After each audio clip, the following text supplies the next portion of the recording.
আউযু বিল্লাহি মিনাশ শাইতানির রাজিম বিসমিল্লাহির রহমানির রহিম। আজকে নড়িয়া উপজেলা বদেশ্বরে জামাতের উপর হামলার প্রতিবাদে সাংবাদিক সম্মেলন ডেকেছেন আমাদের শরীয়তপুর ২ আসনের জামাত মনোনীত প্রার্থী ডাক্তার অধ্যাপক মাহমুদ হোসেন বকাউল।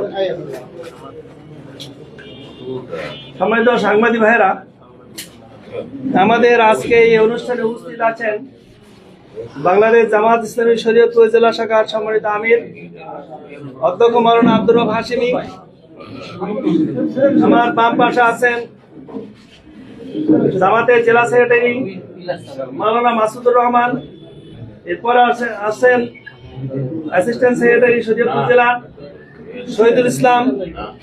আমার একেবারে ডাইন পাশে আছেন জেলা মিলের পাশে তিনি কায়েদ নজরুল, সেও আজকে আহত হয়েছে। ওইখানে আমাদের নদিয়া উপজেলা পশ্চিমের সভাপতি আমির। এরপরে বসা আছেন আমাদের শরীয়তপুর পৌরসভার সম্মানিত আমির জনাব আব্দুল জব্বার মীর, এনসিপি নেতা সবুজ তালুকদার, সদস্য সচিব সদীপ তালুকদার। এরপরে আছেন আমাদের শিবিরের সাবেক জেলা সভাপতি অ্যাডভোকেট রাশেদ খান, শিবিরের সাবেক জেলা সভাপতি অ্যাডভোকেট আমাদের সিদ্দিক আহমদ, জামাতের কর্মসূচির সদস্য। এরপরে আছেন শরীয়তপুর সদর উপজেলা আমির মাওলানা বেলাল হোসাইন। তারপর আছেন আমাদের শরীয়তপুর জেলা কর্মসূচির সদস্য বেলাল হোসাইন সহ অন্যান্য নেতৃবৃন্দ, সাংবাদিক ভাইরা। জামাতের পক্ষ থেকে আজকে আপনাদের আন্তরিক শুভেচ্ছা ধন্যবাদ জানাচ্ছি। আমাদের আজকের এই সাংবাদিক সম্মেলনের মূলত আমাদের প্রার্থী যিনি আছেন, আজকের বিষয়টাকে কেন্দ্র করে যেহেতু আপনাদেরকে আহ্বান করা হয়েছে, ডাকা হয়েছে, তো সময় বিলম্ব হয়ে গেল। আপনাদের সময় অত্যন্ত গুরুত্বপূর্ণ আমরা মনে করি এবং সেইটাই সত্য। তারপরও আপনারা এই সংক্ষিপ্ত সময়ের মধ্যে এই ডাকা সাড়া দিয়েছেন, আপনাদেরকে অসংখ্য ধন্যবাদ, শুভেচ্ছা জানাচ্ছি। আমরা সময় বিলম্ব না করে আমাদের আজকের এই অনুষ্ঠানের প্রধান অতিথি যিনি আহ্বান করেছেন আপনাদেরকে, শরীয়তপুর ২ আসনের আমাদের প্রাণের প্রিয় সংসদ সদস্য প্রার্থী ডাক্তার মাহমুদ হোসেন বাকল ভাই এখন আপনাদের সামনে তার মূল্যবান বক্তব্য রাখবেন।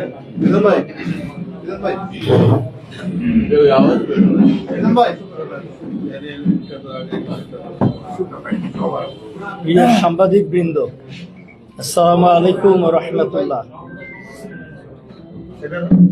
প্রথমে আপনাদের প্রতি আমার কৃতজ্ঞতা জ্ঞাপন করছি। এটি খুবই জরুরি এবং বিষণ্ণ ঘটনার কারণে আপনাদেরকে আমরা ডেকেছি, আপনারা সাড়া দিয়ে এসেছেন। আজকে সকাল 11টার দিকে ভোজেশ্বর বাজারের পাইলট মোড়ে খুবই দুর্ভাগ্যজনক, কলঙ্কজনক একটা ঘটনা ঘটেছে। আমাদের বাংলাদেশ জামাত ইসলামের নড়িয়া পশ্চিমের সভাপতি আমাদের ইঞ্জিনিয়ার কায়েদ নজরুল, তার নেতৃত্বে আজকে সকাল থেকে ভোজেশ্বর বাজারে গণসংযোগের পরে সে যখন তার গণতরী প্রেসে বসে তার প্রেসের কাজ করছিল, সেখানে তার সাথে তার ছোট ভাই ছিল, কর্মচারী ছিল, আর আমাদের ২-৩ জন কর্মী ছিল। এই অবস্থায়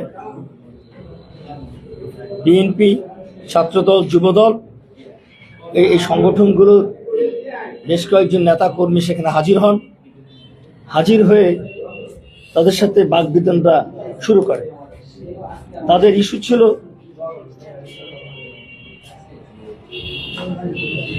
যে তোমরা জামাতের কাজ করতে পারবা না, তার কারণ হলো ক্ষমতায় আমরা যাব, তোমরা এখানে আমাদের সাথে ঝামেলা করছো কেন, তোমাদের কাজ বন্ধ করতে হবে। এক পর্যায়ে তার একটা ফেসবুক স্ট্যাটাসের কথা উল্লেখ করে যে তোমরা এই ধরনের স্ট্যাটাস দিয়েছো কেন। ফেসবুক স্ট্যাটাসটা কি ছিল? একজন মহিলা মেম্বার, বিএনপি দলীয়, তিনি না ভোটের পক্ষে জনগণকে প্ররোচিত করছিল। এই বিষয়ে গত 19 তারিখে আমাদের একজন কর্মী একটা ফেসবুক স্ট্যাটাস দিয়েছে, সেটা ছিল আজকে দেখলাম ভোজেশ্বরের একজন বর্তমান মহিলা মেম্বার না ভোটের জন্য গ্রামে হেঁটে হেঁটে জনগণকে উদ্বুদ্ধ করছে। এই স্ট্যাটাস আমার হাতে, 19 তারিখের স্ট্যাটাস।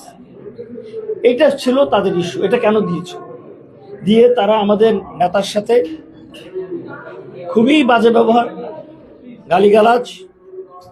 যখন এটা চলছিল তখন আমাদের সভাপতির ছোট ভাই টোটাল জিনিসটা ভিডিও করার জন্য মোবাইলটা হাতে নেয়। এই মোবাইল কেন হাতে নিল, কেন ভিডিও করতে চাচ্ছে, সেজন্য এরা একেবারে নৃশংস পশুর মতো ঝাঁপিয়ে পড়ে এই ছোট ভাইটির উপরে এবং বেদমভাবে প্রহার করতে থাকে। এক পর্যায়ে আমাদের থানা আমির নড়িয়া পশ্চিমের ওনার উপরও হামলা করে এবং যারা ওখানে ছিল ওনার সাথে যে কর্মচারী এবং 2-3 জন কর্মী ছিল তাদেরকে মারতে মারতে বের করে প্রায় অর্ধ কিলোমিটার তাড়িয়ে নিয়ে যায় এবং সেখানে 50-60 জন উচ্ছৃঙ্খল মানুষ, সন্ত্রাসীরা আমাদের এই 3টি ভাইকে নির্মমভাবে আহত করছে। সে সময় সেখানে শরীয়তপুর থেকে নড়িয়া ফিরছিলেন একজন পুলিশ কর্মকর্তা, নড়িয়া থানার তদন্ত অফিসার সুকান্ত বাবু সেখানে মোটরসাইকেল থামিয়ে আমাদের এই 3 ভাইকে রেস্কিউ করে প্রেসে পৌঁছে দেন। কিন্তু তার উপস্থিতিতে তার সামনেই শারীরিকভাবে আমাদের এই ভাইদেরকে নিগৃহীত করা হয়। এদিকে ওখানে খবর ছিল যে আমি ওখানে যাব, তো আমার অন্যান্য ভোজেশ্বরের আশেপাশের কর্মীরা সেখানে এসে আমাকে রিসিপশন জানানোর জন্য। তারা ঘটনা সম্পর্কে কিছুই জানে না, কারণ আমাদের থানা সভাপতি তো ভিতরে অবরুদ্ধ। ওরা তার মোবাইল ছিনিয়ে নিয়েছে, তার নগদ টাকা ছিল 4.5 লক্ষ টাকা, সেটা নিয়েছে। তার যে প্রেসের যে যন্ত্রপাতি ছিল সেগুলো ভাঙচুর করেছে, প্রায় 8 লক্ষ টাকা যন্ত্রপাতি ভাঙচুর করেছে। এ পর্যায়ে আমাদের আশেপাশের নেতাকর্মীরা আমাকে রিসিপশন জানাবার জন্য সেখানে এসছে। আসার সাথে সাথেই তাদের উপরে আবারও হামলা। আপনারা সেই হামলার ভিডিওটা আপনাদের কাছে আসছে, কিন্তু তার আগে যে আমার থানা আমিরকে, আমার থানা সভাপতিকে এবং তার সহযোগীদেরকে যে নির্মমভাবে পেটানো হলো, সেই ভিডিও আপনাদের কাছে নেই, কারণ সেই ভিডিও করার কেউ ছিল না। পরবর্তী ভিডিওটা আপনারা দেখেছেন। এরপরে আপনারা জানেন যে সেখানে পুলিশ ছিল, কিন্তু পুলিশ ছিল নিরুপায়, চুপচাপ দাঁড়িয়ে ছিল। পরবর্তীতে আর্মি একটা কনভয় সেখানে যায়, তখন তারা রেস্কিউ করে আমাদের এই আহত ভাইদেরকে হসপিটালে পাঠায় এবং এই নির্মম কর্মকাণ্ডের সাথে যারা জড়িত ছিল তারা হলেন রাসেল হাওলাদার, নিক্সন খান, উজ্জ্বল শরীফ, মিজান শিকদার, সোহেল ব্যাপারী, ওয়াসিম গোরাপি, জুলহাস ঢালি, সবুজ মাতবর, সাব্বির দাওয়া। এদের নেতৃত্বে এদেরকে আইডেন্টিফাই করা যায়। বাকিরা তো টোকাই এবং উচ্ছৃঙ্খল সন্ত্রাসী, ওদেরকে আনআইডেন্টিফাইড। যে ভাইয়েরা 1 নম্বর হলো ইঞ্জিনিয়ার কাহেদ নজরুল, লাবিব মিজান, শাহ আলম খলিফা, বোরহান উদ্দিন, নুর উদ্দিন, এনায়েত মাতবর, রাহাত ব্যাপারী। এদের মধ্যে 3 জন শরীয়তপুর সদর হসপিটালে ভর্তি, 4 জন গুলফুদগঞ্জ হাসপাতালে ভর্তি হয়েছে। এবং খুবই অবাক করা বিষয়, খুবই এই সময়ের জন্য একটা অশনি সংকেত যে এই যারা ওখানে গুলফুদগঞ্জে আছে তাদেরকে দেখতে গিয়েছে জেলা শিবিরের সভাপতি আমাদের সাখাওয়াত কাউসার আর এনসিপির কিছু দায়িত্বশীল ভাইয়েরা ওখানে দেখতে গিয়েছে। আমার কাছে এখন একটা মেসেজ এসছে, সেখানেও হামলা হয়েছে নতুন করে। ঘটনা তো সকালে 11টা থেকে 11:30টার মধ্যে একটা ঘটনা ঘটলো। এরপর দুপুর 2টার সময়, 2টায় না 3টার দিকে আপনার বিএনপির হামলায় ভোজেশ্বর বাজারে আহত শিবিরের শিক্ষা সম্পাদক নুরুদ্দিন নড়িয়া মুলফুদগঞ্জ হসপিটালে ভর্তি হয়। তাকে দেখতে এনসিপির কিছু নেতাকর্মী আসলে কেদারপুর ইউনিয়ন এবং কেদারপুর ইউনিয়ন ছাত্রদলের সভাপতি গোলাম রাব্বি এবং 5 নম্বর ওয়ার্ড যুবদলের সভাপতি মনির সহ অনেকে মিলে স্লোগান দিয়ে হসপিটালের মধ্যে ঝাঁপিয়ে পড়ে এবং এতে এনসিপির জেলা সদস্য পলাশ ব্যাপারী এবং বৈষম্য বিরোধী ছাত্র আন্দোলনের নড়িয়া কমিটির সদস্য আসলামকে পিটিয়ে এবং সেই সাথে আমাদের সাখাওয়াত কাউসারকে, এই তিনজনকে ওরা সেখানে নির্মমভাবে আহত করে এবং তারাও এখন সেখানে ভর্তি। এ হলো আজকের পরিস্থিতি। আমরা আপনাদের মাধ্যমে প্রশাসনের কাছে জানাতে চাই, এভাবে চলতে থাকলে একটা সুষ্ঠু নির্বাচন করা সম্ভব। এটা তো লেভেল প্লেইং ফিল্ড হলো না। আমি ঘটার সাথে সাথেই আমি ওসি নড়িয়াকে জানিয়েছি, আমি ওখানকার যিনি নির্বাচনী বিধিবিধান দেখেন এসি ল্যান্ড লাকি দাসকে টেলিফোন করেছি, আমি টেলিফোন করেছি রিটার্নিং অফিসার আমাদের মাননীয় ডিসি মহোদয়কে, আমি সিভিল জজ যিনি আমাদের নির্বাচনী আচরণবিধি দেখভাল করছেন আমি ওনাকেও, অ্যাডভোকেট রিয়াজ সাহেব, কি ওনার নাম, জুডিশিয়াল ম্যাজিস্ট্রেট আতিকুর রহমান রিয়াজ সাহেবকে টেলিফোন করেছি। পরবর্তীতে আমি আপনার আর্মির ক্যাপ্টেন আনামের সাথে কথা বলেছি। তো সব কিছু মিলিয়ে আমরা একটা ভীতিকর পরিস্থিতির মধ্যে আছি, একটা আশঙ্কাজনক পরিস্থিতি। এভাবে যদি চলতে থাকে তাহলে জুলাই আগস্টের শহীদদের যে আকাঙ্ক্ষা ছিল, গণমানুষের যে আকাঙ্ক্ষা, এদেশের আপামর জনতার যে চাওয়া, সেটা হলো যে একটা সুষ্ঠু একটি ক্যারিডেবল ইলেকশন, কিন্তু সেই জিনিসটা শরীয়তপুর 2 আসনে কতটা সম্ভব হবে এ বিষয়ে যথেষ্ট সন্দেহ দেখা দিয়েছে। একই সাথে আমরা জানাতে চাই যে আমাদের মহিলা কর্মীদেরকেও কাজে বাধা দেওয়া হচ্ছে, আমাদের নশাসনে বাধা দেওয়া হয়েছে, আমাদের জিএম খালিতে বাধা দেওয়া হয়েছে, জবসাতে বাধা দেওয়া হয়েছে।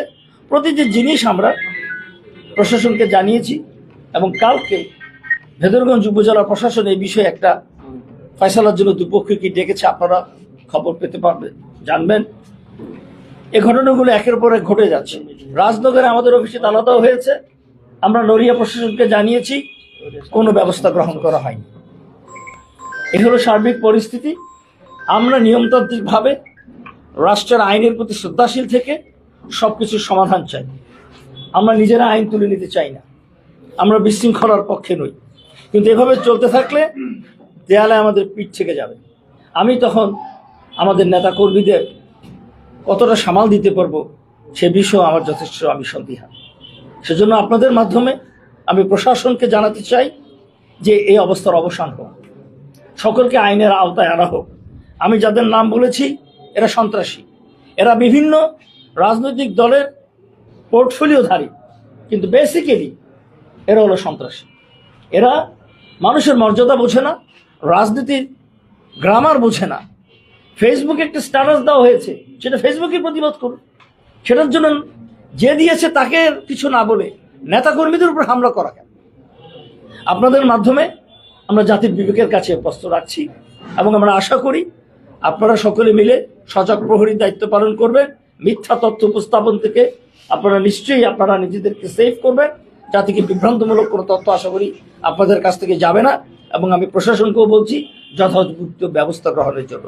আমি প্রশাসনকে বলছি যদি এটা না হয় তাহলে আমাদের নড়িয়া সখীপুরের ইলেকশন এটা যথেষ্টই সমস্যা এবং বাধাগ্রস্ত হবে। থ্যাংক ইউ, আপনাদের সকলকে ধন্যবাদ। যে আমরা অলরেডি মামলার প্রস্তুতি নিয়েছি। আপনাদের কি মনে হয় যে আপনাদের সহযোগিতা করছে না? কিছু কিছু ক্ষেত্রে আমাদের তাই মনে হয়েছে।